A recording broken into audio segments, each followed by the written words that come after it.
बहुत बहुत स्वागत है आपका। थैंक बहुत यू। बहुत आभार कि आपने वक्त निकाला। मेरा पहला सवाल, क्योंकि आप इतने व्यस्त चल रहे हैं, कार्यक्रम है आपका, लेकिन ये जो पीला गमछा है इसको देखकर मुझे थोड़ा याद आ रहा है कि बिहार की राजनीति में भी पीला झंडा लेकर जनसुराज वाले चल रहे हैं, प्रशांत किशोर चल रहे हैं। अब पीले रंग पर एक तरीके से कहे तो सांकेतिक जो सियासत है वो करने वाले दो प्रतीक नजर आएंगे। इस समय देश में 5 लोग हैं जी, अलग अलग स्टेटों में, यहाँ 2 लोग हैं। हम 23 साल से राजभर महाराजा सुहेलदेव जी के विचार और आदर्श को लेकर हम यूपी के साथ साथ बिहार में भी पंचायत चुनाव, विधानसभा के चुनाव, लोकसभा के चुनाव लड़ते रहे। इधर लोकसभा चुनाव में हमने अपनी सक्रियता बढ़ाई जब यूपी में हम सत्ता में गए, तो मुझे ऐसा महसूस हुआ कि जो लड़ाई हम यहाँ लड़ रहे हैं इस आवाज़ को हम बिहार भी पहुँचावें। तो हम लोग लोकसभा चुनाव के समय बड़े पैमाने पर हम लोगों ने यहाँ कार्यक्रम किया जी, चाहे वो मधेपुरा हो, किशनगंज हो, पूर्णिया हो, कटिहार हो, अररिया हो, चाहे आपके सीवान, आरा, छपरा, भभुआ, कैमूर, बक्सर, पश्चिमी चंपारण, पूर्वी चंपारण, बेतिया, नवादा, नालंदा, पटना, गया। यहाँ हम 32 जिले में काम करने लगे पूरी ताकत के साथ। हमने कोई ऐसी रैली नहीं है कि जहाँ कम से कम 15,000, 20,000, 25,000 लोग अपने से आते हैं, जो वंचित हैं, शोषित हैं, पिछड़े हैं, कमज़ोर हैं। तो हमने जो पीला झंडा बनाया है तो राजभर महाराजा सुहेलदेव जी का साफा, 26 भगवान इस देश में पैदा हुए, उनका साफा और पीताम्बर ही धारण रहा है। इसी से हमने भी नकल मारा, अकल आ गई है। बढ़िया। चलिए, एक सवाल ये भी है कि भाई उत्तर प्रदेश में जिस तरह की राजनीति आप करते हैं, आप सरकार का हिस्सा हैं, लेकिन कहा जाता है कि ओपी राजभर अपना काम निकलवाना जानते हैं। अब मुझे ये बताइए कि जिस तरीके से आप एंट्री ले रहे हैं आप बिहार की चुनावी राजनीति में, यहाँ किसकी नाकोदम करने वाले हैं, एनडीए या इंडिया गठबंधन? हम किसी के नाक में दम करने वाले नहीं हैं जी। हम जो आज़ादी के 78 साल बीत जाने के बाद भी जिनके दरवाजे शिक्षा नहीं पहुंची, रोजगार नहीं पहुंचा, जिनको जो है स्वास्थ्य की बेहतर सुविधा नहीं मिली, जिनको बसने के लिए ज़मीन नहीं है, जिनको रहने के लिए छत नहीं है, जहां अभी सामाजिक परिवर्तन की जो लड़ाई महात्मा ज्योतिबा फूले ने शुरू की, छत्रपति साहू जी महाराज, बाबा साहब डॉक्टर अम्बेडकर, मान्यवर कांशीराम जी, उस लड़ाई को हम लोग यूपी में जब हम लोगों ने शुरू किया कांशीराम जी के साथ, तो वहाँ जब हम लोगों ने सफलता हासिल की तो हमको लगा कि ये आवाज़ हमको बिहार में भी फैलानी चाहिए। तो बिहार में हम किसी के नाक में दम नहीं कर रहे हैं जी, हम अपनी पार्टी का ताकत पैदा कर रहे हैं। पार्टी की ताकत आप पैदा कर रहे हैं, और एक बात ये भी कह रहे हैं कि 29 सीटों पे शायद आप लोग दावेदारी कर रहे हैं कि यहाँ पे हम मजबूत हैं, ऐसी चर्चा है, मैंने 1-2 जगह पढ़ा। कितनी सीटों पे है आपका? देखिए, जो हमने बिहार में 42 बड़े कार्यक्रम किए हैं, छोटे कार्यक्रम को छोड़ के, तो उसकी सूचना हम लोगों ने यहाँ जब बाई इलेक्शन था 4 विधानसभाओं का, तो लोकसभा में सीट जब हमको नहीं मिली तो माननीय अमित शाह जी और माननीय नड्डा जी ने कहा कि आगे देखा जाएगा। तो हमने कहा कि अब बाई इलेक्शन हो रहा है, 4 गो सीट है, 1 गो दे दीजिए। तो उन्होंने कहा कि देखा जाएगा। तो हमने कहा देखा नहीं जाएगा, हमने पर्चा भरवा दिया तरारी और रामगढ़। पूछ लीजिएगा यहाँ के प्रदेश अध्यक्ष से कि जब यहाँ ये मैसेज हुआ कि उन्होंने कहा कि आप एनडीए के साथ ही हमके यूपी में समझौता है, बिहार में नहीं, हम लड़ेंगे चुनाव। तो उन्होंने कहा कि हम चुनाव हार जाएंगे, आप लड़ जाएंगे। तो हमके इतना एहसास है ना, आप ऊपर बताओ। तो उन्होंने जो यहाँ संगठन प्रभारी हैं उनको बताया, उनका फ़ोन आया, फिर उन्होंने माननीय नड्डा जी को बताया, फिर माननीय नड्डा जी ने अमित शाह जी को बताया। तो वार्ता हमारी सबसे होती रही। तो बातचीत के बाद हमने कहा कि भाई लोकसभा तो मैं चूक गया हूँ, लेकिन विधानसभा मानूंगा नहीं। तो उन्होंने कहा कि पर्चा वापस कर लो, अब हम लोग बैठ के बात करेंगे। फिर चुनाव तरारी कभी भी जदयू और आरजेडी, भाजपा कभी नहीं जीती थी।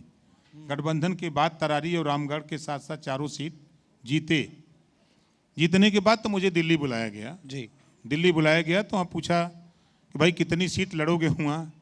हमने कहा कि देखिए हम लोग 22 साल हमको हो गया बिहार में, हम लोग टिमटिमाते हैं, 156 सीटों पर छोटी बड़ी सभा करते हैं, लेकिन हम लोगों ने 29 सीट चुनाव लड़ने के उद्देश्य से कि वहाँ कैसे जीतेंगे इसके लिए काम करते हैं।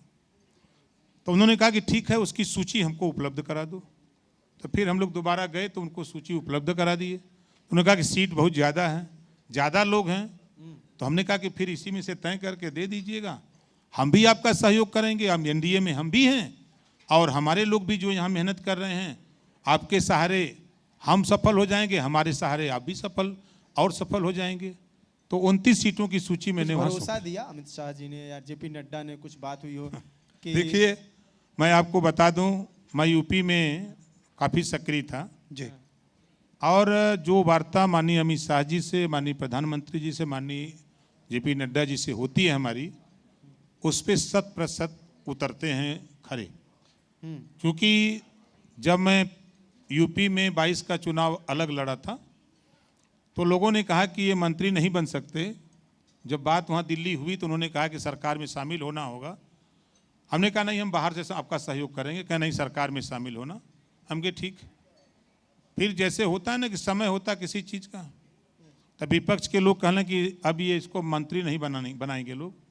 मैंने कहा कि जब तक मंत्री हम नहीं बनेंगे तब तक चुनाव नहीं होगा जी। और सरकार में शामिल हुए। ठीक है। और लेकिन उसी सरकार से यूपी की बात आपने किया तो मैं एक बात इसमें ऐड ऑन कर दूं कि काफ़ी आप परेशान भी हुए होंगे। बड़ा कुछ लोग आपके ऊपर गुस्साए रहते हैं, आप एबीवीपी वालों को गुंडा बोल देते हैं, वो जाके अपने आपके घर के सामने पथराव कर देते हैं, उसके बाद फिर वो एकदम से लगातार आंदोलन कर रहे हैं आपके खिलाफ, एकदम से कि मुर्दाबाद के नारे, एबीवीपी 48 घंटे का अल्टीमेटम तक कर दिया माफ़ी मांगने के लिए। आप ये कहेंगे कि माफ़ी मांगने जैसा है नहीं, वो दरअसल गुंडे ही हैं, या आप कहते हैं कि वो फिसल गया जुबान? नहीं, देखिए मैं अपने बात पर कायम हूँ। गुंडे हैं? नहीं, मैंने ये शब्द नहीं कहा है, ना मैंने किसी का नाम लिया है, ना कुछ कहा है। सवाल मेरे सामने आया तो मैंने कहा कि छात्रों के साथ अगर अन्याय हुआ है तो जो पुलिस ने किया है वो ऐसा नहीं होना चाहिए। ठीक है। कानून के दायरे में कोई भी रहे, कानून के दायरे में रहे, कानून से हट करके, चाहे हम हो चाहे आप हो, कोई भी गुंडई करेगा तो कानून अपना काम करेगा। ये शब्द मैंने कहा है। ये नहीं कहा कि किसी को मतलब टारगेट करके किसी को हमने गुंडा नहीं बोला है। नहीं, दो चीज बोल दिया आपने। नहीं, हमने कहा कि गुंडई जो करेगा तो उसको कानून उसके हिसाब से दिखाएगा। चाहे हम हो चाहे कोई भी हो। अब ये तो आपको पता ही हुआ कैसे उस लड़के को गिरा के 10 पुलिस वाले बकायदा मारे हैं 15 मिनट। नहीं, मैं उस बात पे नहीं कहा। मैंने फिर आगे क्या कहा था, ये भी मैंने उसमें कहा था कि देश के प्रधानमंत्री को जेल जाना पड़ा, कानून को नहीं माना। बिहार के मुख्यमंत्री को जेल जाना पड़ा, लालू जी को। केजरीवाल दिल्ली के मुख्यमंत्री को जेल जाना पड़ा। तो कानून के दायरे में, देश में कानून का राज है। हमारे शिक्षा मंत्री हैं, प्रमुख सचिव हैं, मुख्यमंत्री हैं, गृह मंत्री हैं, रक्षा मंत्री हैं, प्रधानमंत्री हैं, सबके यहाँ अपनी बात कहने का अधिकार हमारा है जी। लोकतंत्र में सबको अधिकार है। लेकिन सर क्या ये वही तरीका है कि भाई अपना थोड़ा सा दबाव बनाए रखा जाए, अप्रत्यक्ष तौर पर भी वो ठीक है, ना लगे कि भाई आप सीधे तौर पर किसी को कह रहे हैं। अब हाल ही में कुछ आपके बयान इस तरह के भी आए, क्योंकि आपने कहा कि बिहार में जो है योगी मॉडल लागू होना चाहिए। आप कह रहे थे कि भाई नीतीश कुमार का जो मॉडल है वो तो फेल हो गया है, कानून व्यवस्था के लिहाज से, तो खासकर भ्रष्टाचार को लेकर भी आपने कहीं जिक्र किया।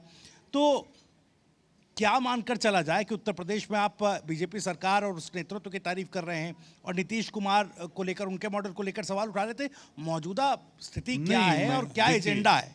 इतना तो मैं नीतीश जी की तारीफ करूंगा जी कि लालू जी की सरकार जब थी तो खम्भे जरूर थे लेकिन तार नहीं थे जी।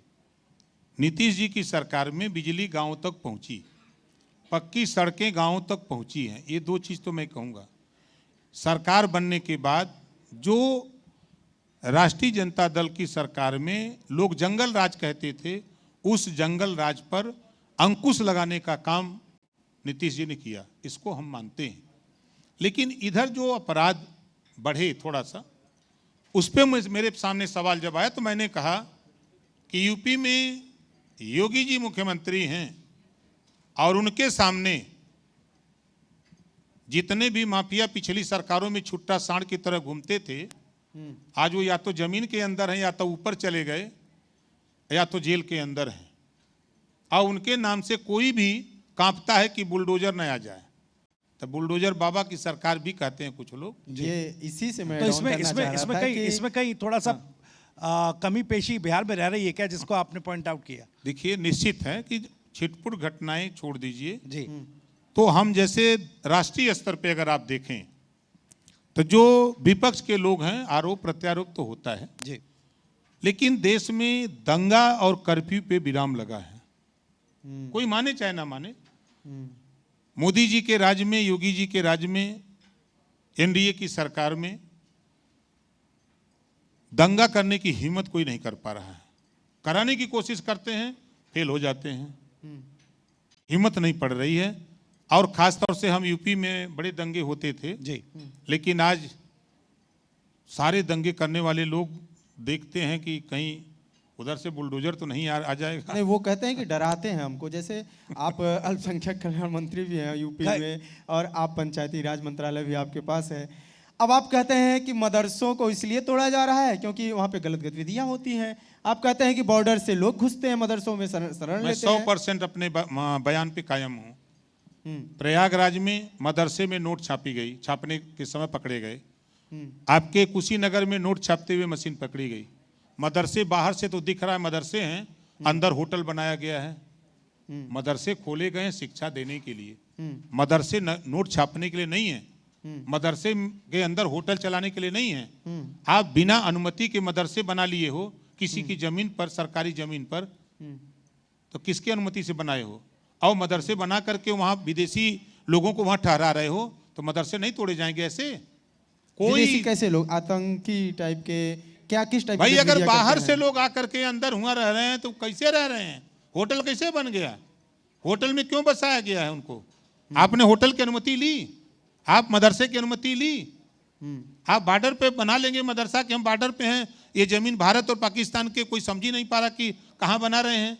जब जानकारी हो रही है तो कि अंदर इस तरह की गतिविधि है तो कार्रवाई हो रही है। इस बात का तो प्रमाण कोर्ट में होना चाहिए ना, कि ये डायरेक्ट बुलडोजर से कैसे प्रमाण होगा इसका? ये कैसे प्रूफ किया जाएगा? जब नहीं प्रूफ तो होता है ना, कोर्ट के आदेश पर ही सारे काम होते हैं। बाहर चाहे जितना हल्ला हो, कोर्ट के आदेश पर ही हो रहा है। ऐसा नहीं है कि अगर आप किसी गलत कर रहे हैं तो सजा न्यायालय देती है, न्यायालय के आदेश पर सब गिरते हैं। चलिए, न्यायालय के आदेश पे करते हैं। मैंने ये सवाल इसलिए किया क्योंकि अब आप बिहार में चुनाव लड़ने वाले हैं, और बिहार में जो वक्फ कानून आया उसका बहुत विरोध हुआ, तगड़े से विरोध हुआ, और बॉर्डर बहुत ज़्यादा बिहार टच करता है, इसका बहुत बड़ा इम्पैक्ट है। तो क्या आप अपने बात पे ये है कि हाँ ठीक है बाहर से आते हैं? और एक मुद्दा इसमें और ऐड करना चाहूँगा कि इसी से कनेक्ट करके SIR पे भी इसी तरीके कुछ बात कही गई कि बांग्लादेश से और दूसरे देशों से आके बस गए हैं। तो विपक्ष तो कहता है कि आप प्रूफ दीजिए। आपके पास एक भी प्रूफ नहीं है कि आप कहाँ से कितने लोग आए, 10 लाख आए कि 5,000 आए कि 100 लोग आए, बांग्लादेशी घुसपैठ कितना है? ये इस बात का तो प्रूफ होना चाहिए ना। आप लोग तो गठबंधन में हैं। पहले प्रश्न का उत्तर, बिल्कुल। आपने वक्फ बोर्ड की बात की। जितने मजबूत मुसलमान हैं वो गरीब मुसलमान का हक लूट रहे हैं। वक्फ की संपत्ति अल्लाह की संपत्ति होती है। अल्लाह की संपत्ति करोड़ों की लाखों में बेच करके वो मजा ले रहे हैं। कानून में क्या संशोधन है? ये विपक्ष के लोग भ्रामक प्रचार करते हैं, जैसे NRC और CA की बात इन लोगों ने किया। उस समय कहते थे मुसलमानों की नागरिकता खत्म हो रही है, और सरकार चिल्ला चिल्ला के कह रही थी कि हम नागरिकता देने का कानून लेके आए हैं, और 2 साल के ऊपर हो गया, पूरे देश में एक भी मुसलमान की नागरिकता खत्म हुई? कोई जवाब दे सकता है विपक्ष का आदमी? उसी तरह वक्फ बोर्ड की जो नियमावली आई है, ये मजबूत मुसलमान गरीब मुसलमानों के, महिलाओं के हक को लूटते हैं, अवैध संपत्ति बेच करके अवैध धन अर्जित करते हैं। इसको लेकर के कानून आया है। पहले क्या था वक्फ नियमावली में कि वक्फ क्रिमिनल कोर्ट है, और उस वक्फ बोर्ड की कमेटी में सिर्फ अल्पसंख्यक, सिख नहीं रहेगा, ईसाई नहीं रहेगा, जैन नहीं रहेगा, फारसी नहीं रहेगा, अल्पसंख्यक में जो जाति हैं सबको रहने का अधिकार है ना उस कमेटी में। तो ये नए कमेटी, उस समय सिर्फ अल्पसंख्यक मुसलमान, अध्यक्ष मुसलमान, मेंबर मुसलमान। फिर उन गरीब मुसलमानों को आपने जब जमीन बेची तो एक महिला मुसलमान को बता दो या एक गरीब मुसलमान को बता दो कि शिक्षा के लिए उसकी मदद किया हो, उसको बसाने के लिए कहीं जमीन खरीद करके उसको मकान बनाने के लिए दिया हो। एक कोई बता तो दे, हम सैकड़ों बता दें। इन लोगों ने वक्फ की संपत्ति लाख करोड़ों की संपत्ति लाखों में खरीद करके होटल बना करके किराए पर दे करके वहां आज के भी तारीख में 10 लाख महीना ले रहे हैं। ऐसा हमने यूपी में मैं देखा हूं। ऐसे वहां अंकुश लग रहा है, ऐसे नहीं बोल रहे हैं हम। वो कहते हैं ऐसी बातें बीजेपी के लोग बोलते हैं, या तो हिंदू बोलते हैं, मुस्लिम। अरे हम तो भारतीय समाज पार्टी के सहयोगी दल हैं। जो कहता हमारे सामने ले आइए, मैं ले चलूं, दिखा दूं उसको, मैं चलूं दिखा दूं। और जहां तक आपने SIR की बात की ना, मैं ग्रामीण इलाके से आता हूं। नगर पंचायत, पंचायत और निगम, उसके आसपास जितने गांव होते हैं उनके नाम वहां जोड़ लेते हैं नगर पालिका, नगर पंचायत में, वहां वोट दिलवा लेते हैं और फिर वही लोग पंचायत चुनाव में वोट देते हैं। ठीक। तो अब इसमें एक जगह दो वोट तो नहीं हो सकता ना। बिहार पे आते हैं अब। हाँ बिल्कुल बिल्कुल वापस बिहार लौट रहे हैं। और चूंकि ABVP का जिक्र किया कि किस तरीके से वो बयान आया, उस पर आपने स्पष्टीकरण दिया, लेकिन कब गर्म होना है, कब थोड़ा नरम होना है, ये कल आप बेहतर तरीके से जानते हैं, और कब किस बयान का क्या मतलब होगा, ठीक है। लेकिन अब 29 सीटों की लिस्ट एक कहा जा रहा है कि भाई आपने दी है, आप कितना स्पेस देख रहे हैं एनडीए में? क्या एनडीए के बैनर तले ही चुनाव लड़ने की योजना है? अगर उस स्पेस में आपने कहा कि भाई हम भी थोड़ा सा आगे पीछे करने को तैयार है, आप ये कह रहे हैं, तो कितनी फ्लेक्सिबिलिटी है और कितनी सीटों तक अगर ऑफर होता है तो आप चुनाव लड़ पाएंगे? ये इस पर थोड़ा सा प्रकाश डालिए। देखिए, विपक्ष के लोग जो यहाँ चिल्ला रहे हैं, जितने लोग यहाँ गोल बनाए हैं जी, सब दगे हुए कारतूस हैं। ये समझ लीजिए, सब लोग सरकार चला करके दे दिए हैं, देख लिए, जनता देख चुकी है। और ओम प्रकाश राजभर एनडीए में सहयोगी दल है। सरकार बनाना भारतीय जनता पार्टी जदयू का काम है जी, हम लोग सहयोग करेंगे जी। हमको सरकार नहीं बनानी है। हमारे जो नेता यहाँ काम कर रहे हैं आज 20 साल, 22 साल, 18 साल, 15 साल, 16 साल से, ऐसे नेताओं को, जो पार्टी में हमारे नेता हैं, ऐसे नेताओं को हम चुनाव लड़ा करके उनको सदन में भेजना चाहते हैं। नहीं, पार्टी स्तर पर कोई तो आंकड़ा आप लोगों ने भी तय किया होगा ना? ये कहना चाह रहे हैं बेसिकली कि अगर आपको नहीं मिला, कैसे नहीं मिलेगा भाई? ये नहीं कैसे है? हमारी डिक्शनरी में नहीं है। अमित शाह देंगे आपको सीट, भले 5 सीट दें, 2 ही सीट दें, वो देंगे। वो जानते हैं कि ओम प्रकाश राजभर क्या चीज है। प्रधानमंत्री जी जानते हैं, नड्डा जी जानते हैं, यहाँ के जो प्रदीप जायसवाल जी प्रदेश अध्यक्ष हैं वो जानते हैं, जितने नेता हैं सब जानते हैं। राजभर को कौन नहीं जानता? लेकिन सर, आप कह रहे भाई एनडीए के सहयोगी हैं, ठीक बात है, लेकिन आप बताइए, बिहार में जब बिहार में आते हैं तो जो चर्चाएं चल रही है उसके मुताबिक तो लोग कह रहे हैं कि भाई सुभाषपा के लिए एनडीए में कोई स्पेस है नहीं, क्योंकि उड़ती उड़ती अगर आंकड़ों की अगर जिक्र किया जाए, वो कह रहे हैं भाई जेडीयू बीजेपी 100-105 इस आंकड़े में जाएगी, भाई सीट ले जाएंगे। उधर 40 सीटें चिराग पासवान मांग रहे हैं, जीतन राम मांझी हैं, उपेंद्र कुशवाहा हैं, तो आखिर सीटें फिर आएंगी कहाँ से? स्पेस कहाँ है? देखिए, मांगना सबका अधिकार है जी। जैसे हम 29 मांग रहे हैं तो 29 हमको मिलेगी नहीं। चिराग पासवान जी मांग रहे हैं जितना, उतना तो मिलेगी नहीं जी। जो भी हम अपनी बात नेतृत्व के सामने रख रहे हैं सभी लोग। और जो बातें आप उड़ती हुई बात कर रहे हैं, मैं आपको आश्वस्त करता हूं कि ये सब हवाई खबरें हैं। ये सब बातें हवाई खबरें हैं। हम हफ्ते में 2 दिन और 3 दिन, चाहे माननीय नड्डा जी से बात कर लें, चाहे माननीय अमित शाह जी से बात कर लें, चाहे बंसल जी से बात कर लें, हम सबसे बात करते रहते हैं, पूछते रहते हैं क्या प्रगति है जी। तो कहते हैं अभी कोई बात नहीं, बात होगी तो आपको बुलाया जाएगा, अब बैठ करके बात की जाएगी। कुछ एक चीज़ें थी, देखिए आपकी लगातार आप कह रहे हैं, रेफरेंस भी दे रहे हैं कि भाई तमाम नेताओं से बातचीत हो रही है, गृह मंत्री से भी बातचीत हो रही है, लेकिन सर जैसा मैंने ठंडा गरम और वो कहा नरम गरम वाली बात, अब देखिए आप ही कह रहे थे कुछ दिन पहले कि भाई बिहार में अति पिछड़ा वर्ग के लिए बीजेपी और जेडीयू दोनों ने कुछ नहीं किया, इस तरह की एक बात आपने कही, एक बयान में आपने उस वर्ग के लिए कहा। तो अब क्या स्थिति है आपका? जब आप चुनाव में उतर रहे हैं तो उस वर्ग के लिए क्या एजेंडा है, और उस पर फिर आपको एक सहमति बनानी पड़ेगी। अगर एनडीए के सहयोगी होकर के चुनाव में आप उतरेंगे तो वो एक सहमति बनानी पड़ेगी कि भाई अति पिछड़ा वर्ग के लिए वो क्या एजेंडा होगा, क्या विजन होगा जिस पर एक साथ चलना है आगे। कि बिहार में आज भी जी कुछ ऐसे लोग हैं जिनके पास छत नहीं है और छत बनाने के लिए जमीन नहीं है। आज भी ऐसा वर्ग है जी, उसको जमीन दिलाना है, उसको आवास पहले। आज यूपी के लोग आकर के बिहार में नौकरी ले रहे हैं। अभी शिक्षक भर्ती हो, यूपी से कई हजार लोग यहाँ नौकरी ले लिए। तो यहाँ शिक्षा में जो कमजोर तबका है, शिक्षा से कमजोर है। क्योंकि कह रहे हैं कि यूपी में सरकारी नौकरी मिल नहीं रही है, वैकेंसी क्या तो बात काफी नहीं, करते हैं, अभी तो 60,244 पुलिस की भर्ती हुई है अभी। आप मास्टर वाली वैकेंसी जो हाँ? इतने सारे शिक्षक जो यूपी के आए हैं, बिहार में हुए हैं, तो इतने कह रहे हैं 3-4 सालों से तो कहाँ शिक्षक की नहीं, वैकेंसी आई? अब आपको बता दें, हम बिहार में हैं, यूपी, दोनों की शिक्षा में जरा तुलना कर लीजिए।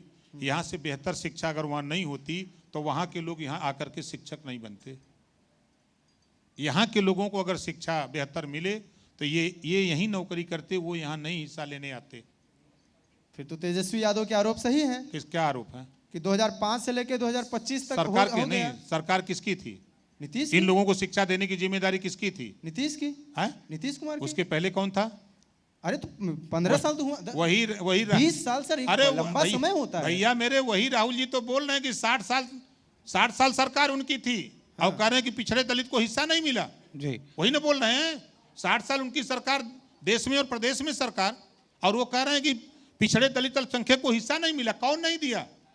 लेकिन सर जब आप ये बात कहते हैं, ठीक है तेजस्वी आरोप लगाएं, जनता तय करे, लेकिन जब आप एनडीए के सहयोगी होकर ये बात कहते हैं तो लोग पूछते हैं कि भाई ये प्रेशर पॉलिटिक्स है क्या?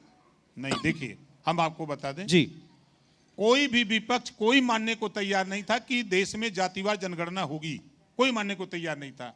लेकिन एनडीए गठबंधन की जब जब मीटिंग हुई, सभी लोगों को बुलाया गया।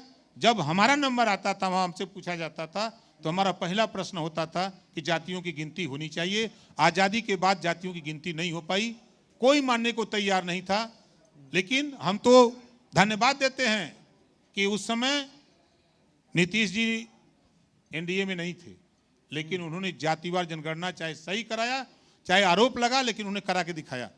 और मैं कहता था बार बार कि एक दिन नहीं, एक दिन जातिवार जनगणना मोदी जी के नेतृत्व में पूरे देश में होगी। ये मैं चैलेंज से डंके की चोट पर कहता था, और कैबिनेट से मुहर लगी। 2027 तक पूरे देश की जातियों की गिनती आजादी के बाद पहली बार मोदी जी के नेतृत्व में होने जा रही है। तेजस्वी यादव कह रहे हैं कि हम जब आए तभी हुई, इससे पहले तो नहीं हो पाती थी। बिहार में हमने करवाया, आरक्षण हमने बढ़ाया, सब कुछ किया। अब जो नई सरकार आई बल्कि उसको रोक के बैठी हुई है। कहाँ रोक के बैठी है? आरक्षण लागू हुआ, कहाँ रोक के बैठी है? 65%। भैया देखो, आपको बता दें, तेजस्वी जी जितना बोल रहे हैं ना, अब सरकार उनकी थी सरकार, मतलब उनके पिताजी थे तो सरकार उन्हीं की थी, उनकी पार्टी की सरकार थी। आप बताओ कि एक भी टिकट राजभर को दिया, रजवार को दिया, राजवंशी को दिया, प्रजापति को दिया, पाल को दिया? हम 5 ही जाति की पूछते हैं और छोड़ दीजिए। ऐसे 66 जातियां हैं जिनको राजनीति में हिस्सेदारी नहीं, जिनकी आबादी 20,000, 25,000, 30,000, 40,000, 50,000 एक एक विधानसभा में वोट है। ये हिस्सेदारी तो नहीं दिए, राजनीतिक भागीदारी नहीं दिए। अगर वो राजनीतिक भागीदारी इनको दिए होते तो ये दिखते, तब इनको जो है प्रेरित होता कि अगर ये यहाँ आए तो इनके भी समाज में शिक्षा है कि नहीं, सरकार टटोलती। लेकिन इन लोगों ने तो उधर ध्यान नहीं दिया, खाली वोट के लिए ध्यान देते हैं। टाइम आ गया तो चलो। आपने तमाम जातियों का जिक्र किया, लेकिन एक बात बताइए, पीला गमछा के मैंने जिक्र किया था शुरुआत में। जनसुराज वाले तो कह रहे हैं कि भाई विकास की बात कर रहे हैं, वो रोड मैप बता रहे हैं। क्या ओपी राजभर बिहार की राजनीति में वही जाति वाला झंडा बुलंद करके राजनीति करना चाहते हैं क्या? अच्छा ये बताइए, हम इस देश में कौन सी पार्टी है, एक पार्टी का नाम बताइए जो जाति की राजनीति न करती हो। एक पार्टी का नाम बता दीजिए। मैं उदाहरण बता रहा हूं, जाति का संगठन बनता है, पार्टी का संगठन बनता है तो जाति के आधार पर बनाए जाते हैं। टिकट दिए जाते हैं तो जातियों को देख करके किसकी जाति का वोट है इस विधानसभा में कि नहीं। मंत्री बनाए जाते हैं तो जाति देख करके बनाए जाते हैं। कौन सी पार्टी है जिसमें जातिवाद नहीं होता है? एक पार्टी का नाम बताइए। लेकिन फिर बीजेपी विकास कहती के है कि रोड हमारे मैप यहाँ का क्या नहीं होता होता है? है। देखिए कहने से क्या हम होता सीना है? ठोक के बोलते हैं भैया, एक पार्टी का है। नाम बताइए। वो कहते हैं हम हिंदू देखते हैं, वो अलग जात देखिए, नहीं वो अलग देखते बात है। लेकिन संगठन में आप उठा के देखिए, शुरू करिए धरातल से। संगठन का काम किसी पार्टी का होता है तो वो जातियों को जोड़ने के लिए संगठन में पार्टियां जो है जातियों को जोड़ने के लिए संगठन में उनको पदाधिकारी बनाती है। ठीक है। राजभर जी, आपने बात किया और अच्छे से शुभकामनाएं हैं आपके लिए बिहार चुनाव के लिए, और ये भी कि अमित शाह आपकी बात को माने, अमित शाह पे आपका दबाव कायम रहे, दबदबा कायम रहे आपका, और आप जो भी सीटें आप चाहते हैं उसको चाहे। टीम 11 के मंच पे आने के लिए बहुत बहुत आपका थैंक यू। धन्यवाद।